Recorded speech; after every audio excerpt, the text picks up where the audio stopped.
Hello friends, welcome back to Hindi Miss. இன்னைக்கு இந்த வீடியோவில் ராஷ்டிரபாஷா நியூ சிலபஸ் புக்கான ராஷ்டிரபாஷா பாட்டிய புஸ்தக் புக்கை பற்றி தான் தெரிஞ்சுக்க போகிறோம். அதாவது அந்த புக்கோடைய ரிவ்யூ தான் பார்க்க போகிறோம். இந்த புக்கில் பஹலா பத்ரன் கொடுத்துருக்காங்க. அதாவது ஃபர்ஸ்ட் பேப்பரில் மொத்தம் 3 பார்ட்ஸ் இருக்குது. பாக் 1, பாக் 2, பாக் 3. பாக் 1ல் இருக்கிறது பத்திய பார்ட்டு, அதாவது போயம்ஸ். பாக் 2ல் கத்திய, அதாவது லெசன்ஸ். பாக் 3ல் ஏகாங்கி, அதாவது ஸ்டோரிஸ். பாக் 1 பத்திய பார்ட்டில் மொத்தம் 11 போயம்ஸ் இருக்குது. அதில் ஃபர்ஸ்ட்டு 7 வந்து போயம்ஸ், 8, 9, 10 இந்த 3யும் தோஹே, அதாவது திருக்குறள் பேட்டர்னில் இருக்கும் இல்லையா, பிராத்மிக் மத்தியமாலெல்லாம் படிச்சிருப்பீங்க. அந்த தோஹே தான் 3 கவிஞர்களோடது. கபீர் கே தோஹே, ரஹீம் கே தோஹே, விருந்த கே தோஹே. ஸோ மொத்தம் 3 தோஹேஸ் இருக்குது. அடுத்து 11th ஒன் வந்து உருது கே ஷேர், அதாவது உருது போயம் இருக்கும். அதாவது அதை கசல்னு சொல்லுவாங்க. பத்திய பார்ட்டுடைய இந்த ஃபர்ஸ்ட்டு 7 போயம்ஸ்லேருந்து கொஷின் பேப்பரில், அதாவது ராஷ்டிரபாஷா ஃபர்ஸ்ட் பேப்பருக்கான கொஷின் பேப்பரில் ஃபர்ஸ்ட் ரோமன் லெட்டரும் செகண்ட் ரோமன் லெட்டர்லேயும் கொஷின்ஸ் கேட்பாங்க. फर्स्ट रोमन लेटर பார்த்தீங்கன்னா कवि और कविता का नाम बताते हुए किन्हीं 2 पद्यांशों का भावार्थ हिंदी में लिखिए. இங்கே கீழே கொடுத்துருக்கக்கூடிய போயட்ரி பேராகிராஃப்ஸ் எந்த போயம்லேருந்து எடுத்திருக்காங்கன்னோ அதனுடைய கவிஞர், அதாவது போயட்டோட நேம் என்னன்னு எழுதி அதோட மீனிங்கை ஹிந்தியில் எழுதணும். இங்கே மொத்தம் 5 போயட்ரி பேராகிராஃப்ஸ் கொடுத்துருப்பாங்க. அதுலேருந்து எனி 2 எழுதினா போதும். மொத்தம் 8 மார்க்ஸ் இந்த 2 கொஷின்ஸ்க்கு. नेक्स्ट सेकेंड रोम लेटर कवि का नाम बताते हुए किसी एक कविता का सारांश लिखिए. அந்த 7 போயம்ஸ் சொன்னாலே அந்த 7 போயம்ஸ்லேருந்து எனி 4 போயம்ஸோடைய நேம் இங்கே கொடுத்துருப்பாங்க. அந்த போயமுடைய போயட் நேமை எழுதி அந்த போயம்கான சாராம்ஸ், அதாவது எஸ்ஸே எழுதணும். கொடுத்துருக்கக்கூடிய 4 போயம்ஸ்லேருந்து எனி 1 போயம்கான எஸ்ஸே எழுதினா போதும். 10 மார்க்ஸ் உங்களுக்கு கிடைக்கும். ஸோ இந்த பத்திய பாட்டுடைய 7 போயம்ஸ்லேருந்து 2 ERCயும் 1 எஸ்ஏவும் நீங்கள் எழுதணும். டோட்டலாக 18 மார்க்ஸ் உங்களுக்கு கிடைக்கும். நெக்ஸ்ட்டு பத்திய பாட்டில் நெக்ஸ்ட்டு 3 போயம்ஸ் இருக்கு இல்லையா, 8, 9, 10. இந்த 3த்துலேருந்து 8th and 9th தோஹே, அதாவது கபீர் கே தோஹே, ரஹீம் கே தோஹே ரெண்டுத்துலேயும் ஈச் 5 தோஹே இருக்கும். அதில் ஃபஸ்ட்டு 3 தோஹேஸ் மட்டும், அதாவது கபீர் கே தோஹேல ஃபஸ்ட்டு 3 தோஹே, அப்புறம் ரஹீம் கே தோஹேல ஃபஸ்ட்டு 3 தோஹே. இந்த 3 தோஹேஸ் மொத்தம் சேர்த்து 6 தோஹேவும் மெமரி போயம், அதாவது மனப்பாட செய்யுள், மனப்பாடம் பண்ணி அப்படியே அதில் எப்படி இருக்கோ அப்படியே எழுதணும். தமிழில் திருக்குறள்லாம் எழுதுகிற மாதிரி. क्वेश्चन पेपरல थर्ड रोम लेटराன किन्हीं 2 दोहों का कंठस्थ रूप ज्यों का त्यों लिखिए. கீழே கொடுத்துருக்கக்கூடிய தோஹேஸை அப்படியே எப்படி இருக்கோ புக்கில் அப்படியே எழுத சொல்லியிருக்காங்க. ஸோ அதில் வந்து மொத்தம் 6 தோஹே படிக்க சொன்னாலே அந்த 6லேருந்து எனி 4 இங்கே கொடுப்பாங்க. அதுலேருந்து நீங்கள் எனி 2 அட்டன் பண்ணணும். அட்டன் பண்ணிங்கன்னா உங்களுக்கு 4 மார்க்ஸ். நெக்ஸ்ட்டு இந்த கபீர் கே தோஹே, ரஹீம் கே தோஹே ரெண்டுத்துலேயுமே பேலன்ஸ் 2 தோஹே இருக்கு இல்லையா, மொத்தம் 4. அந்த 4 தோஹேவும் ERCயில் கேட்பாங்க. அதாவது 4th ரோமன் லெட்டரான கின்ஹி 3 கா பாவார்த்த ஹிந்தி மே லிக்கியே. இதில் மொத்தம் 6 கொஷின்ஸ் இருக்குது. இதில் வந்து லாஸ்ட் 2 கொஷின்ஸ் இருக்கு இல்லையா, 5th and 6th, அது ரெண்டுமே இந்த 2 தோஹேலேருந்து கொடுப்பாங்க. கபீர் கே தோஹேல இருக்கக்கூடிய 2 கொஷின்லேருந்து எனி 1 கொஷினும், ரஹீம் கே தோஹேல இருக்கக்கூடிய 2 கொஷின்லேருந்து 1 கொஷினும் இங்கே கொடுப்பாங்க.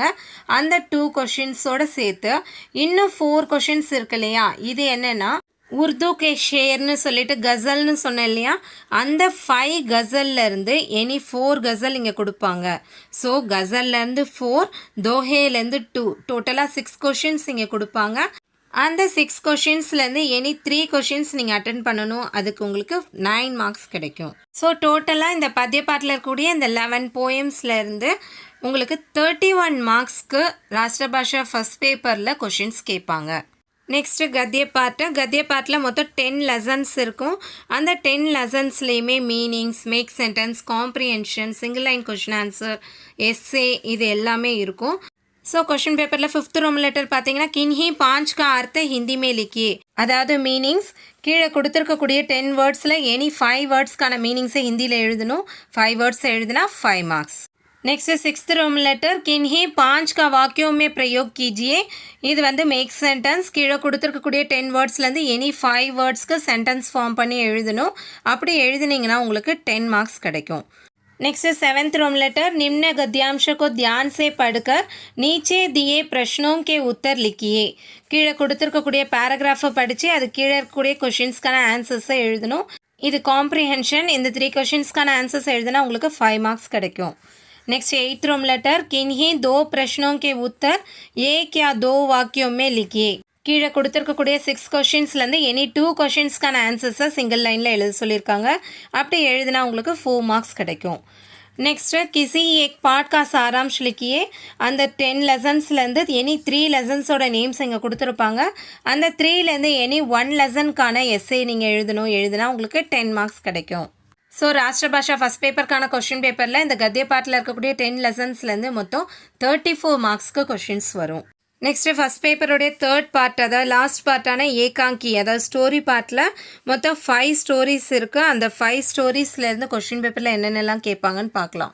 கொஷின் பேப்பரில் 10th रोम लेटर किसी एक एकांकी का सारांश लिखिए கீழே அந்த 5 ஸ்டோரிஸ்லேருந்து 3 ஸ்டோரிஸ் கொடுத்துருப்பாங்க. அந்த 3 ஸ்டோரிஸ்லேருந்து எனி 1 ஸ்டோரிக்கான எஸ்ஏ நீங்கள் எழுதினா உங்களுக்கு 10 மார்க்ஸ். नेक्स्ट 11th रोम लेटर किसी 2 पात्र का परिचय दीजिए அந்த 5 ஸ்டோரிஸ்லேயுமே ஒவ்வொரு ஸ்டோரிஸ்லேயும் பாத்திர பரிச்சை இருக்கும். அதாவது கேரக்டர் ஸ்கெட்ச் அதில் வந்த கேரக்டர்ஸை எக்ஸ்பிளைன் பண்ணணும். அந்த கேரக்டர் ஸ்கெட்ச்லேருந்து எனி 5 இங்கே கொடுப்பாங்க. அந்த 5லேருந்து எனி 2 நீங்கள் அட்டன் பண்ணணும். 2 அட்டன் பண்ணால் 10 மார்க்ஸ் உங்களுக்கு கிடைக்கும்.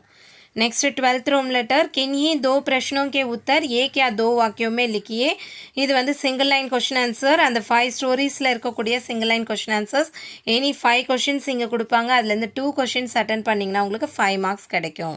இப்போ இந்த ஃபஸ்ட் பேப்பருடைய லாஸ்ட் रोम लेटर संदर्भ सहित किन्हीं 2 का भाव समझाइए இதை ஸ்டோரி இஆர்சின்னு சொல்லலாம். கொடுத்துருக்கக்கூடிய லைனை எக்ஸ்பிளைன் பண்ணி அது யார்கிட்ட சொன்னாங்க, எந்த ஸ்டோரியிலேருந்து எடுக்கப்பட்டிருக்குன்றதெல்லாம் எக்ஸ்பிளைன் பண்ணணும். இதில் அந்த ஸ்டோரிஸில் இருக்கக்கூடிய இஆர்சியிலேருந்து எனி 5 இங்கே கொடுப்பாங்க. அதுலேருந்து எனி 2 அட்டன் பண்ணிங்கன்னா உங்களுக்கு 10 மார்க்ஸ் கிடைக்கும். ஸோ இந்த கஹானி பார்ட்டை பொறுத்த வரைக்கும் மொத்தம் 35 மார்க்ஸ்க்கு கொஷின்ஸ் கேட்பாங்க.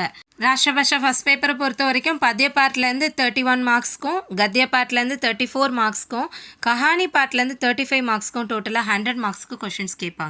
இப்போ ஃபர்ஸ்ட் பேப்பர் ஃபினிஷ் பண்ணியாச்சு. நெக்ஸ்ட் செகண்ட் பேப்பரில் பார்த்தீங்கன்னா மொத்தம் 5 பார்ட்ஸ் இருக்குது. கஹானி, ஜீவனி, நிபந்த், ரச்சனா, அனுவாத், அபியாஸ். கஹானி பார்ட்டில் பார்த்தீங்கன்னா மொத்தம் 6 ஸ்டோரிஸ் இருக்குது. அந்த 6 ஸ்டோரிஸ்லேருந்து கொஷின் பேப்பரில் எஸ்ஏ மட்டும்தான் கேட்பாங்க. இங்கே ராஷ்டிரபாஷா செகண்ட் பேப்பருக்கான கொஷின் பேப்பரில் ஃபர்ஸ்ட் रोम लेटर किसी एक कहानी का सारांश लिखिए கீழே கொடுத்துருக்கக்கூடிய 3 ஸ்டோரிஸ்லேருந்து எனி 1 ஸ்டோரிக்கான எஸ்ஏ எழுதணும். அதுக்கு உங்களுக்கு 10 மார்க்ஸ். அங்கே 6 ஸ்டோரிஸ் பார்த்தோம் இல்லையா, 6லேருந்து எனி 3 தான் கொடுப்பாங்க. அந்த 3லேருந்து நீங்கள் எனி 1 தான் அட்டன் பண்ணணும். நெக்ஸ்ட் ஜீவனினா லைஃப் ஹிஸ்ட்ரி.